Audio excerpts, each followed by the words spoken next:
Now we are going to cover a brief lecture on a variety of alternative cultures, alternative to the ones that we're familiar with and that we've already studied, and talk about their practices connected with dying.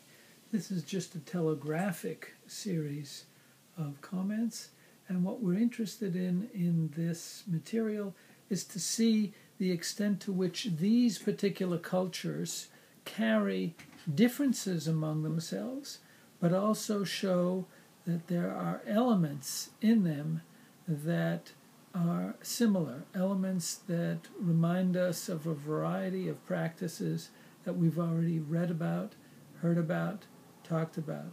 Not only in the case of Jews, which we've spent a lot of time looking at and reading about, but also of the general comments and things that we've learned about other groups. So we'll begin with the Chinese.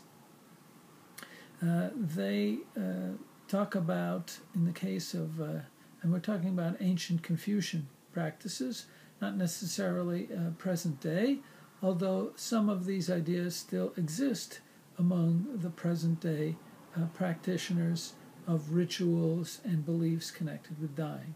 So, for example, we see that in the Chinese Confucian idea, the idea of gender is very closely aligned with attitudes towards death.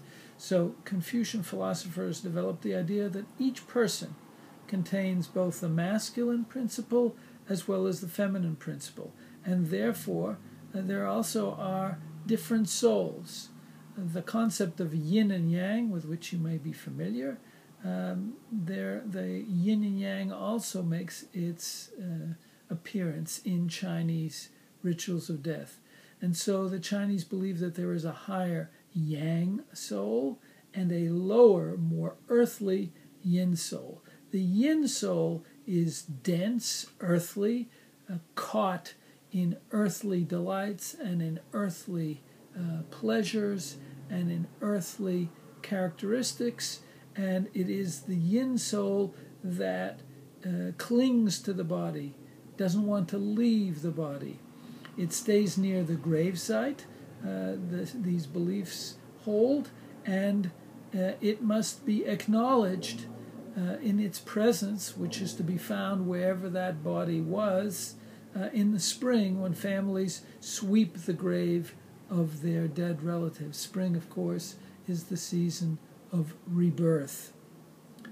The yang-like soul, on the contrary, is less dense and less malevolent, less trapped in the body, and it remains around the house, at the altar for the dead that is kept at the house.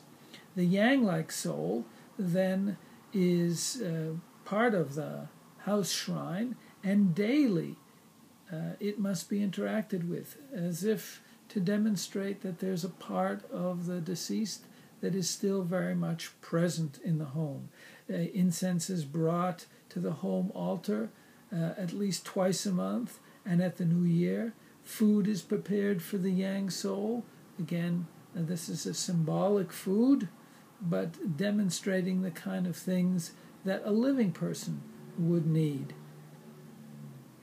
There is a mutuality, and this is a theme we've seen in a variety of places, a reciprocity between the living and the dead. And so, just as there is a connection between heaven and earth, or between the yang soul and the yin soul, so there is between the living people and their departed. Prayers, remembrances, sacrificial offerings are made to the dead, but here is the important point.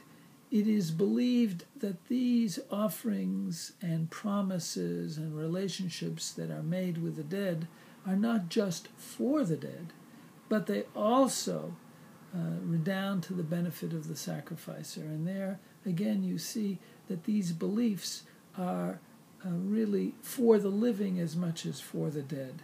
The altar itself, of course, is very often the most honored part of the home. It's, in a way, a kind of focus a core of the home. It might be hand carved, it might be sort of unique to the particular ancestry.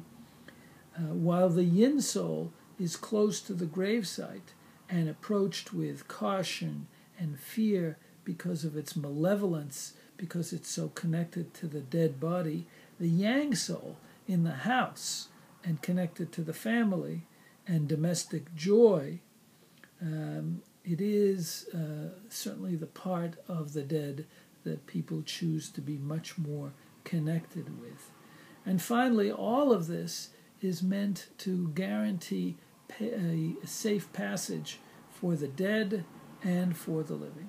So that is a discussion of the Chinese. In our next lecture, we'll talk about Greeks and ancient Egyptians.